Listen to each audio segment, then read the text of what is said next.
Bonsoir à tous, aujourd'hui on se retrouve sur le BTC face au dollar qui a pumpé joliment actuellement jusqu'aux 64 000 $. Très heureux de voir ce pump étant donné qu'il suit le plan. Je reprécise également, je vous invite à regarder les vidéos en entière. Si vous regardez que 2 minutes, vous n'allez jamais rien comprendre. Et malheureusement, les néophytes, c'est ce qu'ils font. Ils regardent 2 minutes et puis ils regardent la miniature. Et voilà, par exemple, il est écrit 53 000 $. C'est main, on n'est pas à 53 000, on est à 64 000.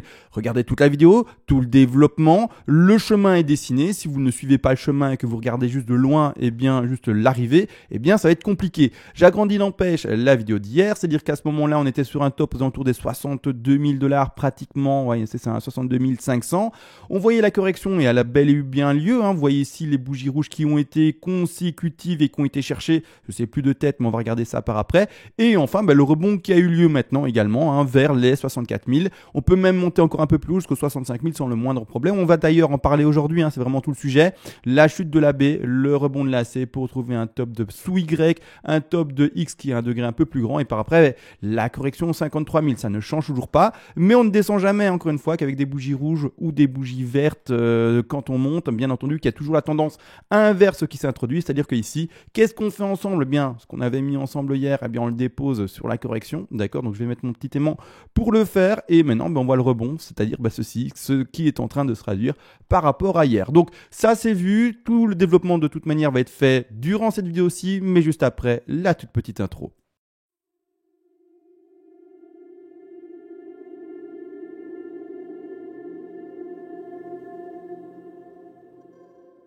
Avant de commencer, tu peux soutenir la chaîne, ça fonctionne par palier de donation. Tu auras accès au PDF expliquant les vagues et les fibos. Ce PDF a été écrit de manière concise pour ne pas te prendre pour un idiot, c'est-à-dire qu'on va à l'essentiel pour que tu puisses tout lire et tout apprendre et par après être autonome par toi-même et non pas te vendre des pages du kilo, que sais-je, pour après faire de la musculation ou bloquer l'eau qui passe sous les portes quand il y a des inondations. L'objectif n'est absolument pas là. Et également, si tu es un énorme donateur, tu pourras me demander une analyse en particulier sur l'actif spéculatif de ton choix et je le ferai en privé pour toi, bien entendu, en vidéo le plus rapidement possible. Maintenant que les donations sont expliquées, let's go directement pour l'analyse du BTC.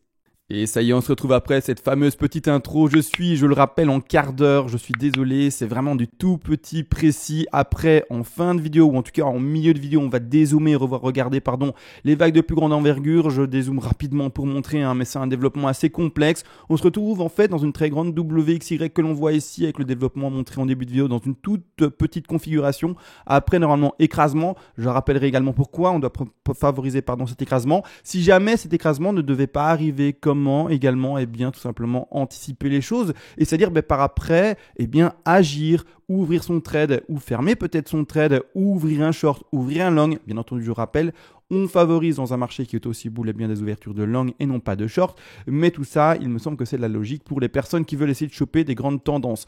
Malgré tout, nous ici, on va zoomer. Comme dit, on a vu hier, je ne vais pas remontrer la vidéo, ça a été fait au début de cette vidéo-ci. On a posé le bas de A, enfin en tout cas le sommet de la A, le retracement de la B. Curieusement, j'ai envie de regarder quel retracement il a été cherché, c'est-à-dire que voilà, les objectifs de B, je les rappelle tout de même, c'est-à-dire les 38,2, 50, 61,8, 76,4 et 85,4. Et je place correctement mon Fibonacci qui est du coup bien ouvert dans le mauvais sens. Excusez-moi, petite erreur de manipulation. De cette manière-là, on a été chercher les 61,8 à un peu plus 76,4. Donc, on n'est pas mauvais. C'est-à-dire que dans l'hésitation, par exemple, de une 1, puis une 2, 3, 4 et 5 qui devraient continuer pour ceux qui arrivent à suivre et qui sont en fait un peu avancés. D'accord, je ne parle plus d'une A, B, C ici, mais d'une impulsive potentielle. On sortirait des stats et donc ça réconforte le fait qu'on soit encore et toujours dans une correction. D'accord, donc A, B, C, comme on le voit, parce que vous le savez, la stat pour une impulsive de retracement de 2, c'est d'aller chercher les 50 à 61,8 qui sont bien entendu représentatifs à 73% de chance statistique. Alors excusez-moi pour les néophytes, c'est un peu compliqué à suivre, mais voilà, je dois bien entendu être le plus complet possible pour tout le monde. Malgré tout ici, on pose le bas de la B et on doit aller chercher les objectifs de C. Alors objectif de C, de nouveau pas compliqué, on va à la racine, on va au top de A, on va au bas de B ici, on va regarder les objectifs en extension. C'est-à-dire que cette C, que l'on voit peut même monter sans le moindre problème jusqu'au 161,8% de Fibonacci. Après, des extensions sont toujours possibles, mais ce n'est pas ce qu'on doit privilégier quand on fait des projections de prix, bien entendu. Donc ici, on continuera le rebond potentiel jusqu'au 65 191 $ sans le moindre souci. Est-ce que ça va poser un problème pour le degré supérieur? On va regarder ça, bien entendu. Je rappelle la X, et d'ailleurs, en fait, je suis assez... rapide pour le dire, parce que je rappelle la X ne pourra pas dépasser ces 100% de Fibonacci. C'est-à-dire que si on dépasse les 100% de Fibonacci, on n'est plus dans une X. Et comment ça va se passer par après? On partira dans une flat, toujours une flat. Alors je suis désolé de le dire, parce qu'il y en a des personnes qui disent, du coup, peut-être impulsif, CMA et let's go. Non, j'attendrai ce frein au 123% de Fibonacci de retracement par rapport à la grande figure. De toute façon, ça, je vais l'expliquer après. Pourquoi? Parce que là, je commence avec une sous-flat également. D'accord? Vous voyez ici l'écrasement. Mon début de mouvement haussier ne se fait pas là pour ma part, mais avant. Donc ici, il y a 3 vagues pour monter, d'accord? Et de ce fait-là, je ne peux pas, moi, personnellement, commencer une impulsive. Maintenant, c'est mon décompte. Encore une fois, je rappelle, chacun peut avoir sa propre analyse, son propre décompte, ses propres convictions, ses propres risques management, etc. Bien entendu, on est adulte et on fait, bien entendu, ce qu'il faut selon ce que l'on anticipe sur le cours, bien entendu. C'est-à-dire les plans de trading qu'on met en place. Maintenant, n'empêche, ici également, on va juste s'amuser en...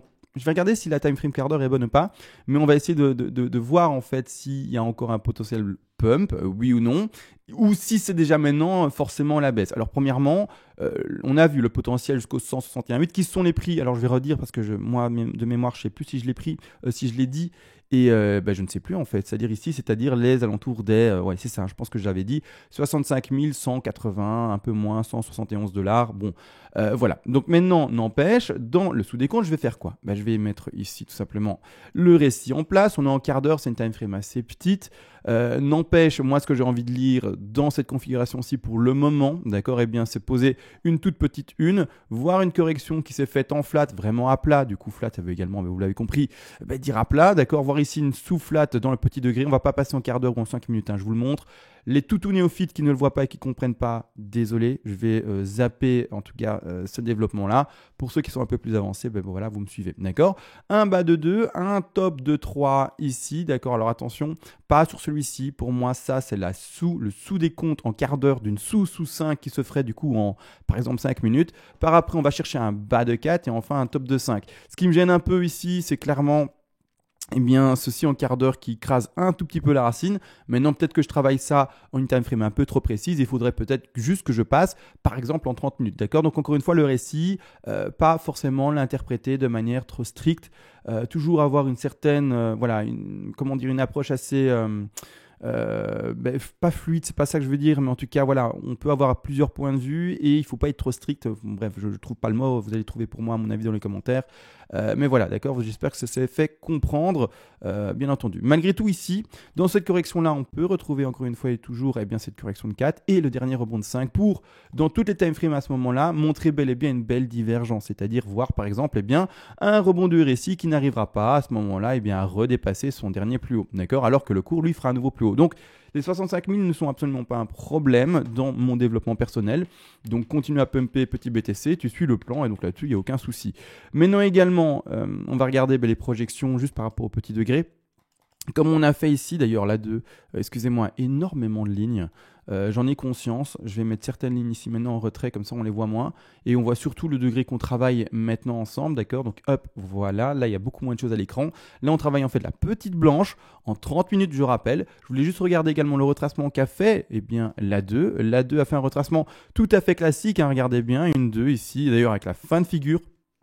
Je reprécise, on travaille les fins de figure pour les deux et non pas les profondeurs de figure. C'est-à-dire que tout ce qui est là en dessous, on n'en prend pas compte. La 2 pour moi se termine ici dans la 50-61-8. Par après le rebond, objectif d'une 3, on les rappelle également pour ceux qui ne les connaissent pas encore. Ce sont les 161,8, 261,8, 423,6 et... Plus rarement, on peut retrouver également les 200 et les 361,8% de Fibonacci. De ce fait, je prends mon Fibonacci d'extension. Je vais à la racine, bien entendu, à mon top de 1. C'est plutôt sur la mèche, la bougie verte et pas rouge. Ici, j'ai mal placé. On va au bas de 2, on regarde les objectifs. On va chercher 261,8 un peu plus. Donc ici, c'est vraiment tout à fait conventionnel. Un retracement de 4, tout à fait classique que l'on devra également retrouver, c'est-à-dire retrouver les 38,2 pour le rebond de cette dernière configuration. Donc, on va placer son Fibonacci Fibonacci de retracement. On va au bas de la 2. L'objectif du coup se retrouve ici, là où j'ai posé ma 4. Donc ici, pas de problème pour continuer à baisser jusqu'aux alentours des 62 982 $. Et là, théoriquement, encore un petit rebond pour terminer les vagues dans une belle configuration. À ce moment-là, vous le savez également, je le fais vite en votre compagnie, mais bon, c'est pas le plus utile. Là, les objectifs suivants seront les 100% en tronqué. C'est pas ce qu'il faut du tout favoriser, d'accord, pour ceux qui joueraient un petit long ou qui ont joué un petit long en quart d'heure, donc c'est-à-dire presque en scalping. Hein. C'est du swing, hein. Encore une fois, le scalping, c'est vraiment à très très haute fréquence, pardon. Ça se tient pas pendant plusieurs jours, du scalping bien entendu, mais ceux qui font de la haute fréquence en swing, n'empêche, c'est-à-dire du 30 minutes, quart d'heure pour faire l'analyse et leur décompte, voilà, tout petit TP à prendre à 100, 161,8 et 261,8 ici, qui peut tout de même monter jusqu'à 66 000 $. Donc maintenant, également, il est important de revenir sur les plans globaux. C'est-à-dire que ici, ce que je vais faire, en fait, c'est prendre du recul, parce que j'ai remarqué dans les commentaires que, en fait, c'est bête. Soit, en fait, les gens sont un peu avancés, comprennent le développement que je donne, comprennent que c'est un plan, qu'on attend des statistiques, qu'on attend un certain niveau de retracement, etc. pour entrer en trade, et comprennent qu'il faut être patient. Malheureusement également, il y a des nouveaux sur les crypto-monnaies, même pas sur les crypto-monnaies, mais sur l'aspect analyse technique. Et les vagues, ici qu'on analyse ensemble, c'est vraiment pas le plus simple, d'accord? Donc vraiment à appréhender pour un néophyte, c'est juste extrêmement compliqué même. Dès qu'il comprendra pas, il dira mais tu te contredis par rapport à la miniature par exemple, parce que ma miniature précédente c'était bel et bien, bon là je l'ai pas malheureusement sous les yeux, mais elle comprenait également sur la miniature 53 000 $. On a bel et bien pumpé, comme vu sur le plan d'hier, on a bel et bien pumpé jusqu'aux 63 000, 64 000, mais du coup les gens font un amalgame parce que voilà, elles ne prennent pas le temps de regarder les vidéos jusqu'au bout et du coup comprennent en fait rien du tout. D'accord? Donc ici je reprends le temps pour les néophytes de tout réexpliquer. On a analysé du quart d'heure ensemble, on attend ce pump là. Et enfin, après, des corrections, d'accord? Les corrections et pourquoi on les attend encore, c'est parce qu'on se retrouve dans une grande 2. Alors, je vais essayer de l'indiquer ici. Dans une grande 2 qui s'indique en jaune. Alors, je vais maintenant la mettre de manière visible, bien entendu. Je vais agrandir son degré. Donc là, qu'est-ce qui se passe? Nous, on a zoomé là-dessus sur quelque chose en quart d'heure, en tout petit. Je viens de passer en daily. D'accord? Alors, attention, oui, c'est compliqué par rapport à cela et vraiment à pouvoir se situer. Mais c'est vraiment ça, la subtilité des choses. On vient de faire une grande 1. Les stats veulent que la correction aille chercher là-bas en bas. D'accord? Vous voyez le rectangle vert? Là-bas en bas. Je retire les dessins comme ça on le voit. Pour le moment, on est là-bas en haut. D'accord? On attend vis-à-vis des stats qu'on aille chercher là-bas en bas. C'est-à-dire où? Les 50 à 61,8% de Fibonacci. Je l'ai déjà dit, mais c'est représentatif des retracements de 73% des cas.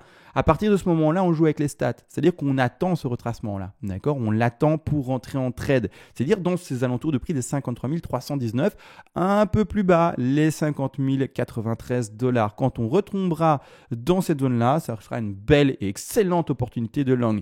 Et également, maintenant, n'empêche, si par exemple, après ma vidéo, d'accord, d'ici un jour, 2 jours, 3 jours, il n'y a jamais de retracement. Ça fait que pumper. Et qu'on break même le précédent plus haut qui était aux alentours de, et je vais essayer d'être précis, mais ici aux alentours des 66 957 $ sur Coinbase, je reprécise, selon les échanges, les prix ne sont pas toujours les mêmes. Imaginez qu'en fait maintenant, qu'est-ce qui se passe après mes vidéos? En fait, c'est vert, c'est MA, c'est vert, c'est vert. C'est qu'on est encore et toujours dans une 2, d'accord? Ça, je l'ai expliqué pour le petit développement ici, là où j'essaie de mettre mon curseur quand on était en quart d'heure, mais qu'on va rentrer dans quelque chose d'extrêmement boule, et c'est pas mis de côté, et on rentrera quand en trade à ce moment-là? Vous allez me dire, mais c'est MA, du coup, ça peut un peu sans nous, ça peut un peu sans vous, ceux qui ne sont pas encore en trade, mais je rappelle également qu'on est rentré dans des trades précédents aux alentours des 40 000 et également des 36 000 $. Donc maintenant, vous peut-être pas, mais il y en a plein qui sont dans des trades et qui attendent des objectifs qui sont beaucoup plus élevés. Mais non n'empêche, il faut réussir également, et ça c'est toujours message pour les néophytes, à être patient, d'accord, à attendre l'opportunité qui a été calculée, travailler et non pas j'appuie sur le bouton parce que je sens que c'est boule et j'ai envie d'y aller. Non, d'accord, on attend un plan qui se traduit, un plan qui se confirme et à partir de ce moment-là, mais on rentre dans quelque chose avec un risk management calculé, avec une opportunité calculée, prévue, d'accord, et non pas le hasard. Mais non, de toute manière, imaginons, comme dit que ça pump, d'accord, et alors, du coup, on va également, à ce moment-là, non plus indiquer une WXY, je suis désolé, elle ne se voit pas très bien, mais elle est ici WXY, X et puis chercher le bas de la Y, non plus là-dedans, toujours dans une 2, mais indiqué, comme je l'ai d'ailleurs déjà précisé hier, dans une flat en running. À partir de ce moment-là, on va poser eh bien, le bas de la A, on va chercher un sommet de B, aller chercher le bas de C, profiter à ce moment-là eh bien, du retracement de la C pour rentrer en trade là, d'accord? Et après, tout simplement, eh bien, profiter de la hausse extrême qu'il pourra y avoir pour le BTC. Donc c'est ça en fait la chose, c'est dessiner un plan, voir si le plan se traduit sur le cours. Si le plan se traduit sur le cours, donc suit bel et bien en fait tout ce qu'on a finalement dessiné comme chemin. Et une fois que le BTC suit le chemin qui a été dessiné, donc c'est-à-dire qu'en fait il va répondre aux statistiques qu'on a anticipées, des choses comme ça, à ce moment-là on rentre en trade. Si le BTC ne suit pas le chemin qu'on a anticipé pour notre trade, on ne rentre pas en trade et on reste patient. Je sais également qu'il y a pas mal de personnes qui ont du mal à rester patientes. Ça, en fait, et quand c'est les personnes qui ont du mal, c'est souvent, comme toujours, des néophytes. Désolé pour les néophytes, mais vous le savez si vous êtes avancé ou pas. Ceux qui sont avancés écoutent et se disent, oui, en fait, Sema, il a complètement raison.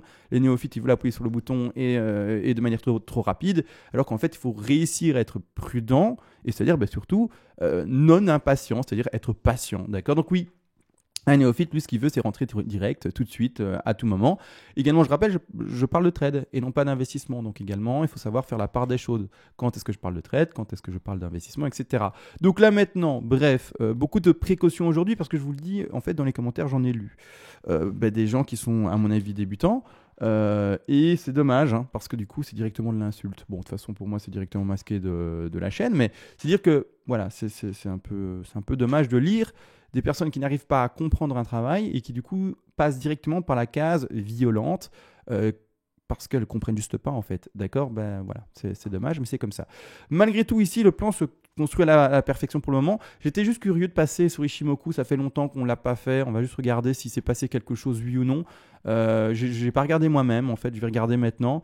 Ichimoku, ça fait un moment qu'on ne l'a pas fait. Rien de spécial en fait. On est toujours au-dessus de la SSB, de la Kijun, la Lagging Span. Shiku Span également dénominé ici en blanche. Elle est aussi également au-dessus en daily, donc c'est que du bull. Il n'y a aucun signal pour le moment bear. On est toujours au-dessus de la fameuse Kijun, donc rien du tout. Il y a juste une petite mèche ici il y a quelques jours, mais on a fait rebond dessus, donc aucun souci. Et en weekly, c'est la même. À mon avis, ça ne va pas changer. Et surtout en weekly, voilà, au-dessus de la SSB, au-dessus de la Kijun et la Lagging Shiku Span également dénominée de cette manière-là, se retrouve au-dessus du cours. On conforte cette affaire-là, on conforte cette chose-là.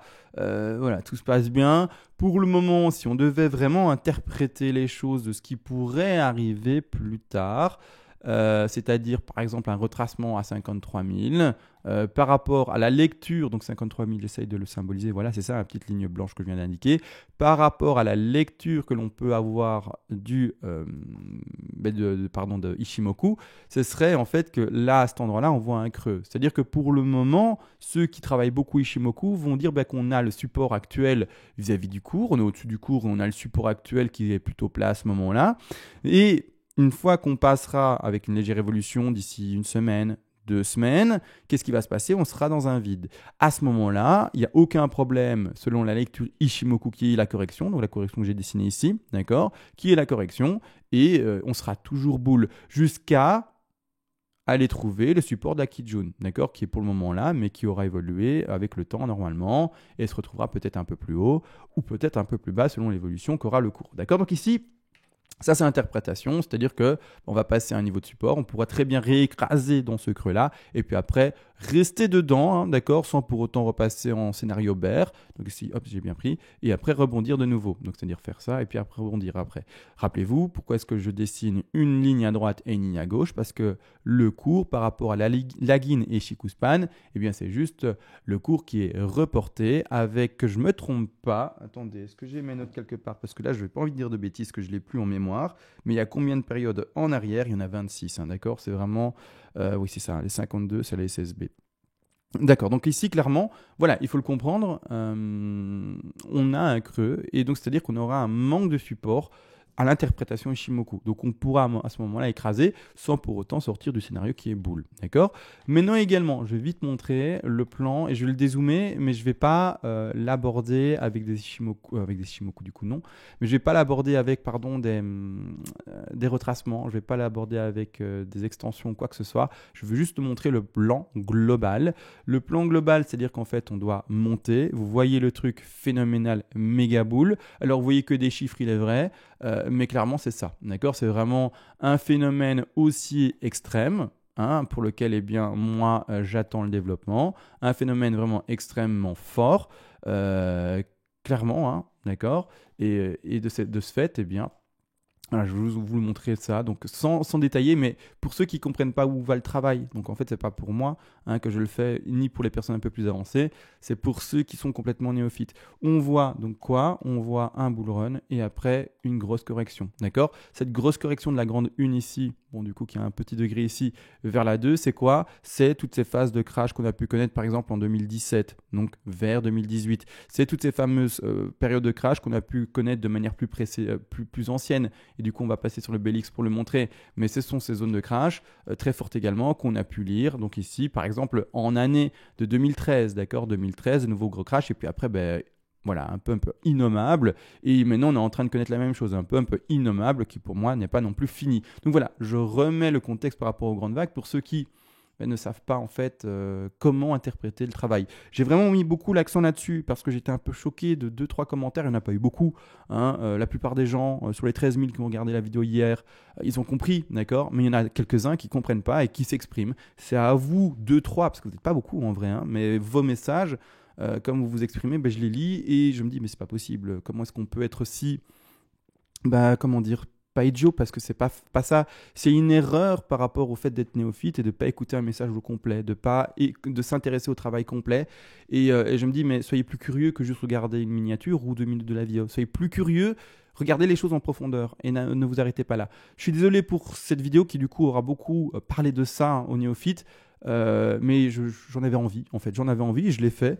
Et j'espère que le message est passé pour les plus, comme dit, débutants d'entre vous. Sur ce, on se laisse. On s'attend normalement à un léger petit pump encore pour après, enfin, entamer normalement la chute vers les 53 000 $. Sur ce, je vous souhaite à tous une bonne soirée et à la prochaine. Ciao.